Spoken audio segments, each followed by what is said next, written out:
Hi guys, माझी ओळख चॅनलमध्ये आपलं खूप खूप स्वागत आहे. आज आपण इन्स्टंट गुलाबजाम पाहणार आहोत. तर त्यासाठी जे जे साहित्य लागतं, घरगुती साहित्य आहे. फक्त आपल्याला मिल्क पावडर आहे ती बाहेरून आणावी लागते. तर आपण रेसिपीला सुरुवात करू. आज आपण गुलाबजाम पाहणार आहोत. तर मी हे 2 कप मिल्क पावडर घेतलेली आहे. 1/3 मी बारीक रवा करून घेतलेला आहे. मिक्सरला लावून घ्यायचा आहे. जाडसर असेल तर, बारीक असेल तर करून घ्यायची काही गरज नाही. 1 टेबलस्पून वेलची पावडर घेतलेली आहे. आपण जो साखरेचा पाक करणार आहोत त्यामध्ये टाकायचे आहे. आणि 1/2 मी बेकिंग पावडर घेतलेली आहे. बेकिंग सोडा घ्यायचा नाही आहे, बेकिंग पावडर घ्यायची आहे. आणि आपल्याला 1-2 चमचे तूप लागणार आहे, ते घ्यायचं आहे. तर आपण हे तयार करायला गुलाबजाम घेऊया. तर 2 कप मी हे मिल्क पावडर घेत आहे.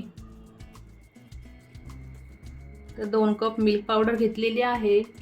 आणि आपण ही एव्हरीडेची मिल्क पावडर घ्यायची आहे. मी ही घेतलेली आहे. आता आपण ह्यामध्ये बारीक केलेला रवा टाकून घ्यायचा आहे. आपण आता हे सर्वप्रथम सर्व मिक्स करून घ्यायचं आहे.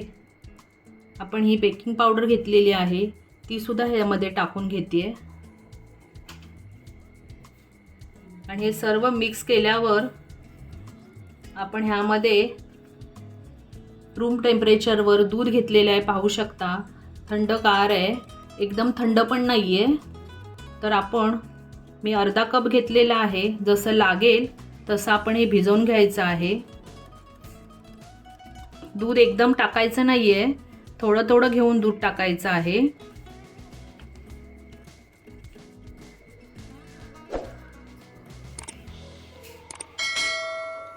पाहू शकता हे मी आता मळून घेतलेलं आहे. दूध मला एवढंच लागलेलं आहे.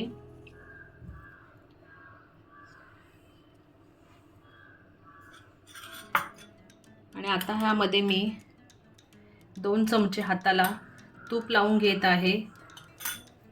आणि पुन्हा एकदा हे मळून घेते. जास्त कडक पण करायचं नाही आणि जास्त पातळ पण करायचं नाही.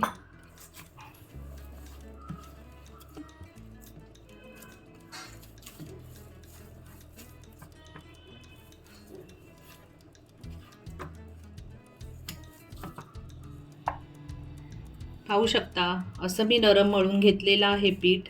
हे पहा,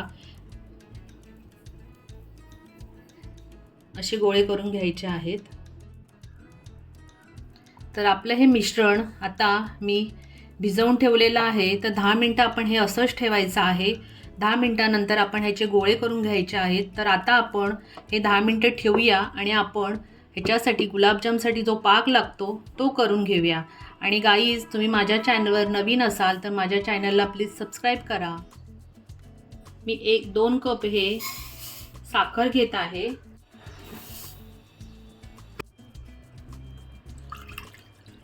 आता आपण ह्यामध्ये 2 कप साखर घेतलेली आहे. तर 4 कप आपण पाणी घ्यायचं आहे.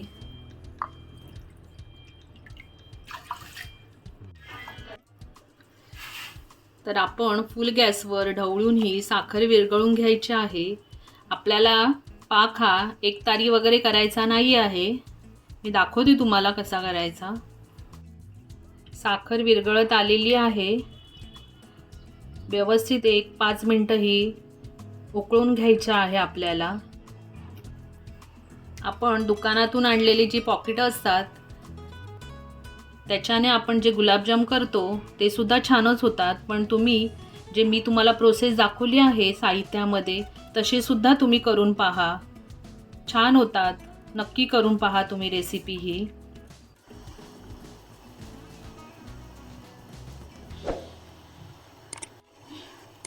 व्यवस्थित उकळी आलेली आहे. 5 मिनिटांनी आपण ह्यामध्ये ही वेलची पावडर टाकून घ्यायची आहे.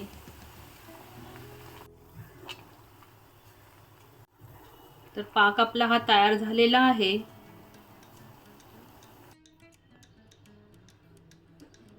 दहा मिनिटानंतर आपण ह्याचे गोळे करून घ्यायचे आहेत.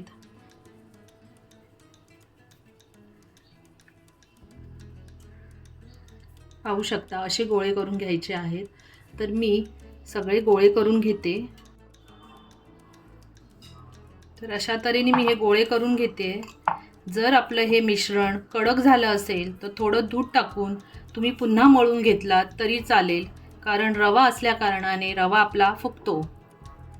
म्हणून आपल्याला पुन्हा जर आपल्याला मळायला लागलं तर पुन्हा मळून घ्यावं. तर मी गोळे बनवता बनवता एका बाजूला तेलसुद्धा तापायला ठेवलेलं आहे. अशा तऱ्हेने मी हे एवढे असे गोळे करून घेतलेले आहेत. तर आता आपण हे तळायला घेऊया. तर मी एक एक टाकून हे आता तळून घेत आहे. गॅस आपला सर्वप्रथम मंदच ठेवायचा आहे. मोठ्या गॅसवर हे तळून घ्यायचे नाही, नाहीतर आतमध्ये हे कच्चे राहतील.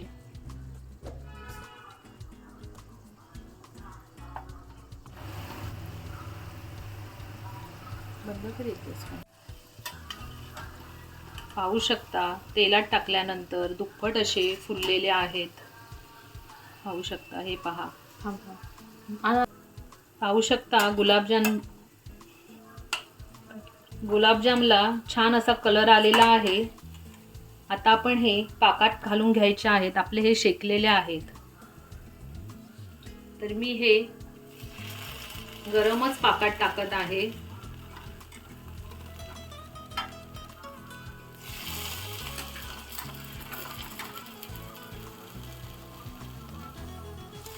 चिकटल्यामुळे जरा ते खडबडीत असे झालेले आहेत.